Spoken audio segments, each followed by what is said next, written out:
Alors là, franchement, il m'en est arrivé une bonne. Il y a un Gugus qui a essayé de m'arnaquer sur le bon coin avec une escroquerie à la Western Union, ce cher moyen de paiement utilisé par les escrocs.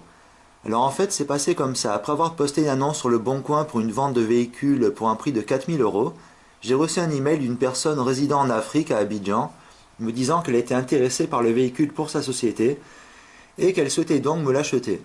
Alors cette personne s'est présentée comme le directeur d'une soi-disant société et m'a donc proposé de m'envoyer un chèque de banque d'un montant de 5 000 euros en m'expliquant que ce montant était une base fixée par sa société pour l'achat d'un véhicule. Alors cette personne me propose donc de me payer par chèque de banque et me demande donc, après avoir vérifié par ma banque que son chèque de banque sera bien valide, de lui reverser l'excédent de 1 000 euros par Western Union. Le tout argumenté d'un long texte expliquant que sa société dispose de 5 000 euros pour l'achat d'un véhicule et a donc procédé à un chèque de banque de société de 5 000 euros pour le dit achat de ce véhicule. Donc un excédent de 1 000 euros serait à retourner à la société par le biais du service de paiement connu sous le nom de Western Union.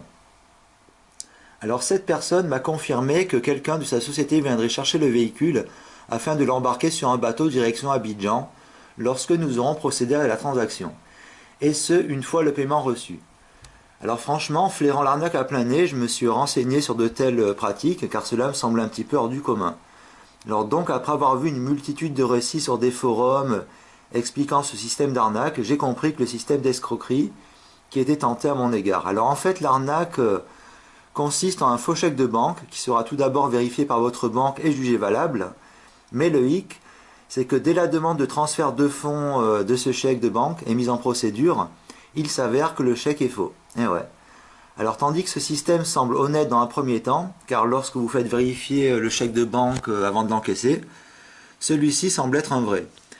Mais le problème apparaît uniquement lorsque vous encaissez ce chèque qui s'avère donc être faux, et vu que cela peut prendre quelques jours pour encaisser un chèque de banque, l'arnaqueur a donc le temps de vous demander le reversement de l'excédent du montant par Western Union, qui est pour la plupart du temps intraçable et utilisable avec des faux noms dans de tels pays.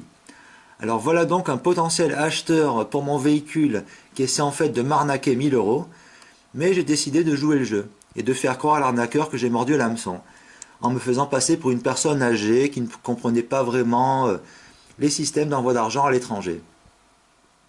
Alors je lui ai donc répondu que j'étais d'accord et que j'attendais son chèque de banque, que j'ai reçu dans les 2 jours.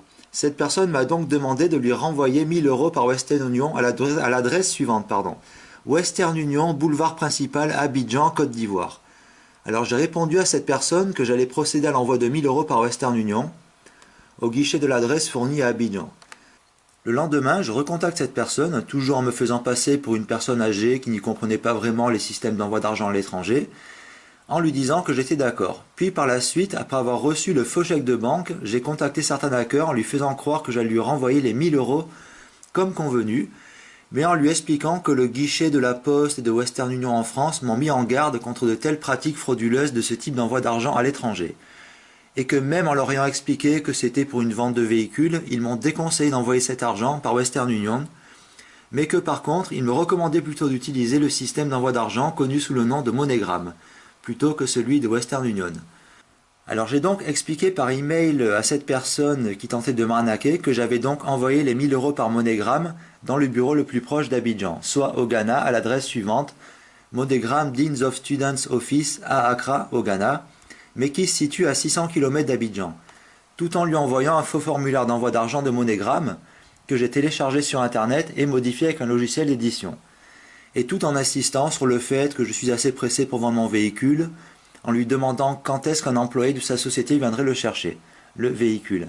Alors la personne, soit l'arnaqueur, m'a donc confirmé par email qu'elle allait chercher les 1 000 euros au bureau de MoneyGram au Ghana et que par la suite, quelqu'un de sa soi-disant société viendrait chercher le véhicule. Le lendemain, je reçois un email donc de cet arnaqueur m'expliquant qu'il était au Ghana dans le bureau de MoneyGram et qu'aucun ordre d'envoi d'argent n'avait été envoyé à ce même bureau. Donc toujours en jouant la comédie du genre « je suis une personne âgée qui ne comprend pas grand-chose », je lui ai répondu « en êtes-vous sûr? J'ai bien envoyé cet argent ». Alors après quelques autres emails échangés, je lui ai confirmé que j'avais fait une erreur concernant l'adresse du bureau de MoneyGram en lui expliquant qu'en fait le bureau où j'avais envoyé la somme de 1 000 euros n'était pas l'adresse de MoneyGram Deans of Students Office à Accra au Ghana, mais dans un autre bureau à l'adresse suivante, Church of Pentecost, Hatch Town Assembly à Kumasi. Toujours au Ghana, mais qui est situé cette fois à 250 km de Accra. Précédente adresse où j'avais donc envoyé cet arnaqueur. Alors le tout en m'excusant auprès de certains hackers, lui expliquant que j'avais premièrement mal noté l'adresse du bureau de MoneyGram, que je lui avais envoyé un autre formulaire d'envoi d'argent par la suite invalidé, car le réel renvoi d'argent avait été procédé au bureau de MoneyGram de la ville de Kumasi. Je renvoie donc par email le soi-disant formulaire d'envoi d'argent de MoneyGram à la ville de Kumasi, tout en exprimant mes sincères excuses pour avoir été confus d'envoyer le premier formulaire qui avait été en fait invalidé, en lui réexpliquant que je suis une personne âgée, que je n'arrive pas plus très bien à lire, et que j'ai été confus entre le premier et le deuxième formulaire d'envoi d'argent de MoneyGram que j'avais rempli. Alors là, je me suis un peu surpassé niveau excuses, car l'arnaqueur m'a vraiment cru, et est donc allé à 250 km au nord de la ville de Kumasi. J'ai reçu le même jour un email de cet arnaqueur me disant qu'il n'y avait pas d'argent envoyé dans ce bureau MoneyGram figurant à Kumasi et qu'il ne comprenait pas. Alors je lui ai répondu clairement que j'avais compris que c'était un escroc et que je n'étais pas une personne âgée qui ne comprend pas grand-chose comme il le pensait. Je lui ai fait comprendre qu'il avait essayé de m'arnaquer 1000 euros et je lui ai demandé à mon tour quelle est la somme que vous avez dépensée, entre autres, combien cela vous a-t-il coûté, le trajet Abidjan-Accra au Ghana et Accra-Kumasi, qui représente environ un total de 850 km pour un aller simple. Et donc environ 1300 km aller-retour. Le tout avec un long ha ha ha, un bon rire, genre tu t'es fait arnaquer, espèce de gros naze, à la fin de mon email. Alors j'ai jamais reçu aucune réponse de la part de certains arnaqueurs. Mais à mon avis, il s'en rappellera, car en voulant escroquer de l'argent à un particulier qui vendait son véhicule sur le bon coin, c'est l'arnaqueur lui-même qui en fait était piégé. Et ça lui a coûté quand même pas mal d'argent et de temps de le faire balader d'un bureau de Western Union à un bureau de MoneyGram d'un pays voisin. Voilà. Puis de le rebalader de ville en ville d'un bureau de MoneyGram à un autre. Alors bon, pour ma part, ça m'a pas coûté d'argent, en fait juste un petit peu de temps, mais pour lui, ça lui a pris en fait beaucoup de temps et de son argent de sa propre poche. Alors ce Gugus, il a voulu arnaquer le gratteur fou, franchement il est mal barré. Le gratteur fou qui voulait vendre sa voiture sur le bon coin, voilà le résultat. Il s'est fait prendre à son propre piège. Alors il n'a pas reçu un seul centime de ma part, mais par contre, je l'ai bien fait balader sur des centaines de kilomètres à ses propres frais.